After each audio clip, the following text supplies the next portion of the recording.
Hello everyone. Today I'm excited to welcome back Pyotr Kurzin, host of the Global Gambit. So Pyotr, once again, thank you for your time and welcome back. Thank you. So I would like to start by talking about your country, UK. So news came out that the UK and France are abandoning their plans to send troops to Ukraine. So what is your take on the latest news? Yeah, so the first thing I would say is that it's not confirmed. It's potentially going to happen. I think that this is all in response to what's been happening between Russia, the US, and Ukraine. As usual, Vladimir Putin tends to look directly to Washington. If you remember the way he's spoken about the war and who he frames the arguments to, it's never really to Kiev or London or Berlin or Paris, it's to Washington.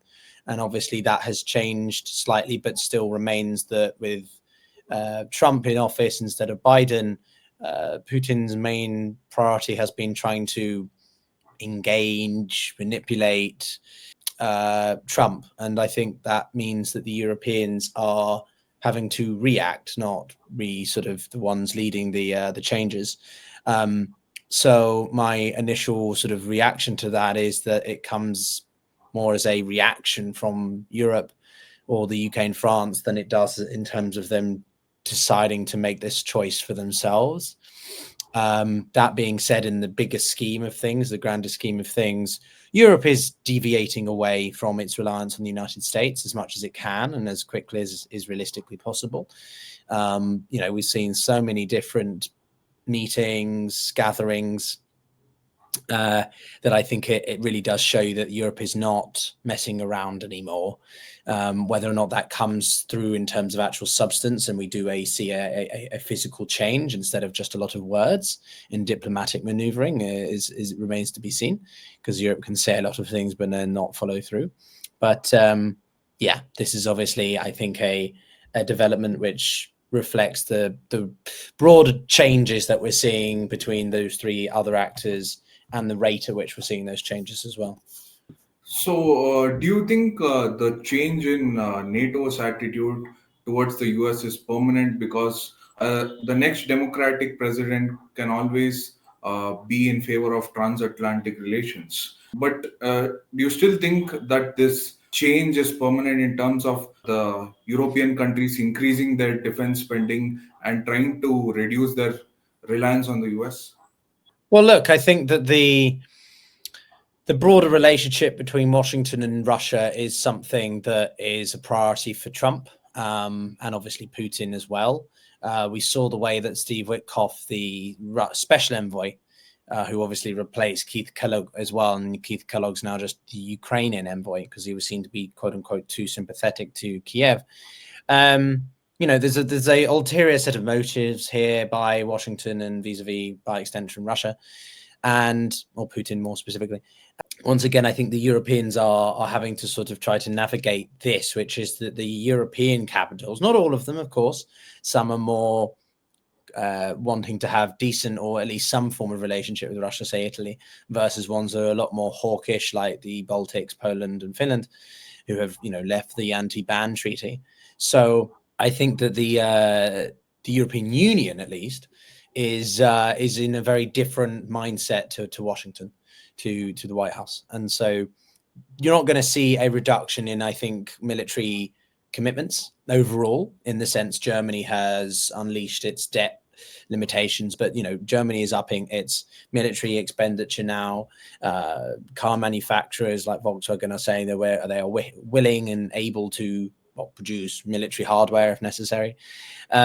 What is different is this desire for physical troops on the battlefield, right? So the abandoning of the plans by Britain and France is more because the risks are deemed too high.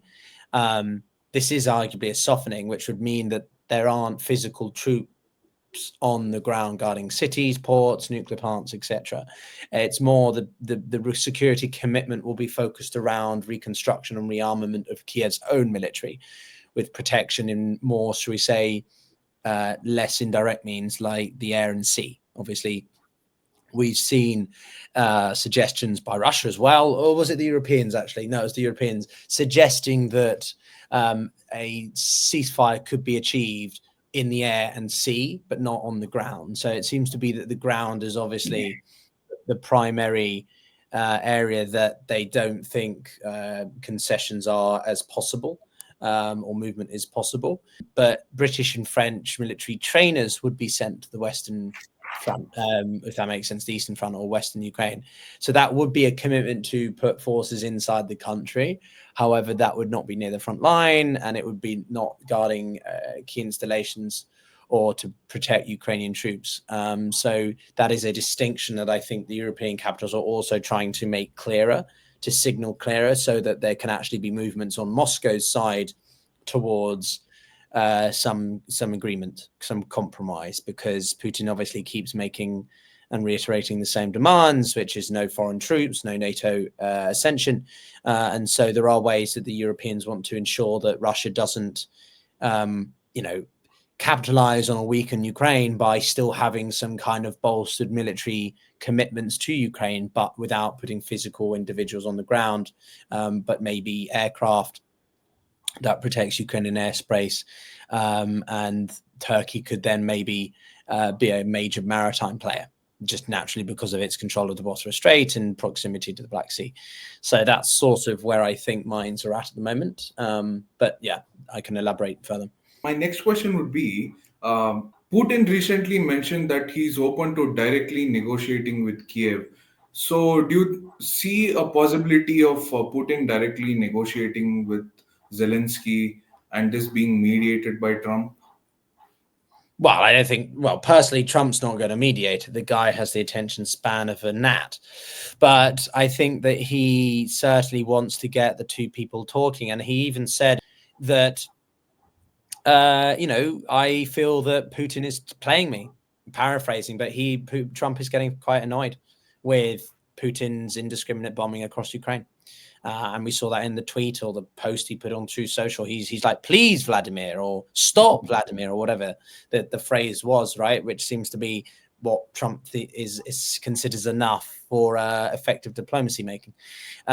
Jokes aside, Trump's getting annoyed with Putin, and Putin is pushing the limits of how far he can squeeze Trump's patience and greater favorability. And there's this false sort of equivalency that both sides are not agreeing. So Putin may well overextend himself a little bit too far. And if he does that, and this is something I've been saying since Trump took office and can see happening, is that how far can Putin, push before it gets too far? And I think we might be nearing that point. So obviously Trump would like to see the two guys directly engage, but Putin's not going to. He doesn't see Zelensky as his equal. He sees Ukrainians and Zelensky more specifically as below him, that they are in Russian history or Soviet history and the Russian Empire. There were three main ways that sort of people from this part of the world are viewed. You had the Great Russians, which was modern day Russia, the Little Russians, which are the Ukrainians, and the White Russians, which are the Belarusians. So it's this mindset which I think predicates Putin's approach towards diplomacy and negotiations. He's not going to deal with Zelensky directly, partially for strategic and optical reasons, but also just purely symbolically. He doesn't think that he has to. It's not about Ukraine. They are an expendable state or non-existent group of people that are ultimately confused and should be part of Mother Russia. And therefore, he has to and wants to also deal directly with the Americans because they are the systemic rivals. They are the overall funders and arbitrators of Ukraine's side, and that's where the real decisions are made. So if Putin were to deal with Ukraine, it would be through Lavrov, it would be through indirect mediations. It wouldn't be Putin and Zelensky sitting in a room together. I find that hard to believe would ever happen. So, what do you think a comprehensive peace agreement between Ukraine and Russia would look like? Because Trump has already laid out certain conditions that one of them includes Ukraine not being a member of NATO. So, what are the other things you think might be included. And I mean, there's 1,000,001 opinions of what a comprehensive agreement will look like. There's also a distinction between what I personally would prefer and what I think is more realistic. What I would prefer is that Ukraine has its full 91 borders, and if Crimea is such a sticking point that a independent UN oversighted referendum is held, not a Russian orchestrated one, because that's not fair under international law, nor is it legitimate under international law. So Crimea is always a slight separate aspect because it was given by Khrushchev in 1954 to the Ukrainians, but does have a long-standing relationship with Russia. Anyway, so leaving that for aside, Putin has made it very clear he has 6 maximalist demands. Every time he says, well, we're offering a slightly different package, they're never different. It's the same 6 demands. Denazification of Ukraine, demilitarization, no NATO ascension, Russian language enshrined in the Ukrainian constitution, and whatever, the recognition of the territories and Crimea as part of Russia. So preferably, I would see all of those oblasts part of Ukraine, and if they really, really demanded a greater discussion about their orientation or who they are part of, or if they're independent states, that they have, again, like Crimea, an independent referendum that is held under the UN purview, not Russian state government, or the Ukrainian, although it is part of Ukraine internationally recognized, so therefore they have to have a say. But realistically, that's not likely. Russia controls Donetsk and Luhansk completely. He controls more or less 65 to 70% of Kherson and Zaporizhia. So realistically, Putin's not going to give up those 2 former oblasts, but greater discussion can be around the line of contact in Zaporizhia and Kherson, and whether or not those oblasts are split in half, or whether or not they have referendums to decide who they go to. But realistically, as it stands, Ukraine is not going to get those territories back now through military force, and one has to wonder whether or not it's worth still expending more military power and manpower, lives at this point, or to cut your losses, consolidate your existing lines, and do what we were talking about at the beginning of the conversation, which is deepen military rearmament, advance capabilities, because Russia will be doing the same inevitably. Russia's military, regardless of what people tell you, has been badly affected by this, badly damaged and undermined. And even if it's not about Ukraine, Russia has other theaters that it's interested in, right? The Middle East, the Caucasus, Central Asia. Russia still has to exert influence militarily in some ways. And so Russia would welcome a truce, a ceasefire, but at that same time, it will be rearming, and so Ukraine has to do the same with support of the Europeans, and possibly the Americans. In what capacity, we don't know. Maybe, probably logistically, right? The Americans provide more of the sort of logistics, whilst the Europeans provide the physical, defensive and offensive capabilities and equipment, right? In the short term, probably it's better for Ukraine to accept the reality of the situation, consolidate itself, increase its support from Europe, focus on those security and diplomatic aspects, and then begin to reconsider how it can reclaim specific territories. But we're talking, years from now, unless, of course, that Ukraine decides this isn't realistic, or Trump has enough, and Ukraine accepts that it's lost a fifth of its territory, and it just lives with its new borders. The mayor of Kiev has said that maybe, that is time, although he did also use the word temporary. So I'm not the only one with these sentiments, that maybe it's time to pause, take stock of what the situation is, try to maximize what it is at the moment, and then consider future counteroffensives or, reclaiming in the future. But again, it's all quite up in the air and depends heavily on how Trump is feeling or what Washington tends to do, as well as Putin and Europe. Because if Europe can't get its act together and actually follow through on the commitments it's suggesting it wants to do, then none of this will be worthwhile at all. If Europe can do more and actually up its military capacities and illustrate that it can prove Ukraine, as well as Ukraine's own in-house developments through drones and such, then there may be a possibility that we see Ukraine reclaiming its territory. But in the next year, nothing's going to change. at least on the battlefield, unless there's a complete collapse of one front or the Russian economy collapses or something. But I'm not one to make such extreme predictions. So now that US and Russia economic relations are slowly opening up, do you see the same happening between the EU and Russia? That the Nord Stream 2 probably kickstarting again, other energy trade picking up between the EU and Russia? I'm not sure what you mean by Nord Stream in America. So Marco Rubio has hinted that the Nord Stream 2 might restart. So Russia might start supplying gas once again, if I'm not wrong. So do you see the energy trade between the EU and Russia picking up now that the economic relations between US and Russia might kickstart soon? Well, I would disagree, or maybe frame it slightly differently. I don't think they're picking up. I think you see specific countries that continue to consume or import or whatever certain energy, such as say LNG or gas from Austria to Austria from Russia. Right, that is something that surpassed war levels, but that was over a year ago now, so I'm not sure what that. I need to see the latest statistics on that. But the point being is that, again, Europe is not a monolith. There are different countries around there with their own foreign policy agendas and strategic interests, and obviously Hungary, Slovakia, Serbia come to mind. Serbia is not part of the EU, but the broader European continent. So they are all there with their own differences. I mean, Italy is a prime example as well. Within the first half a year of the war beginning, or full-scale war, the Italians acquired in a concession. There were a few examples, but this is the one that comes to mind.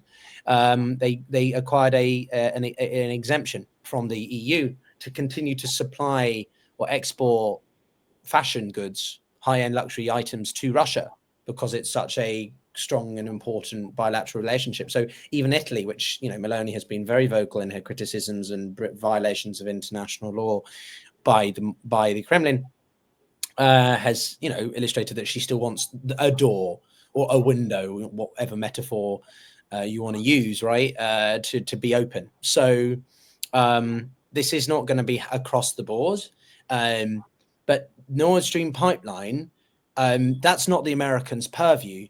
So I don't really give a shit what Marco Rubio has to say. That's up to the Europeans to decide whether or not they want to reestablish that pipeline. It's of little to no interest of the role of the Americans. They may have provided funding, but as I've said very clearly, the Europeans are not on the same wavelength as this Trump administration. So no matter what Marco Rubio, or by extension his arsehole of a compatriot JD Vance, sorry, I really don't like JD Vance, I want to make that very clear, speak to the European continent about their European allies or freeloaders, Europe will decide whether or not the Nord Stream pipeline is rebuilt, in what capacity. I find that difficult to believe at the moment. As I said, it only if we see some form of ceasefire, be it a comprehensive one with air, land, and sea, a truce of, you know, only land and sea, or a humanitarian pause, as we've seen in Gaza. You know, there are lots of variations of these sorts of things occur. Then will you begin to talk about or see discussion about infrastructure and reconstruction, post-war reconstruction of anything of that nature. That pipeline took ages to build. It was hugely expensive, hugely complex because of the area it was going through across multiple nation state borders. That's not going to happen. You know, you can speculate all you want about that, but that's not going to happen for ages. So I would focus on the diplomatic and political maneuverings before we talk about economics as well. And one last point just on JD Vance, since I'm on it, which is, you know, he recently visited Italy. And he was talking about, well, he was seeing the Pope, and the last thing the poor Pope has to see is his face. Is you know, he's talking about our friends in Italy, and yet he has the audacity to complain about the, freeloading. Italy's one of the biggest countries to technically free ride off NATO. They're one of the lowest contributors. I could have said that better. They're one of the lowest net contributors to NATO. They don't meet the 2%, and this isn't me hating on Italy. It's just reality that they don't meet their 2% target, and yet, or Vance is saying how much he loves Italy and they're really close friends. mate, if you follow through with your research and your policies, then you would understand that they're not a really good friend technically, because they're not meeting your own requirements of NATO expenditure. So yeah, the guide is just all hot air and stuff. So yeah, I'll land there, because as you can tell, I have a bit of a antipathy towards JD Vance. Remains to be seen what happens between the EU, US, and Ukraine.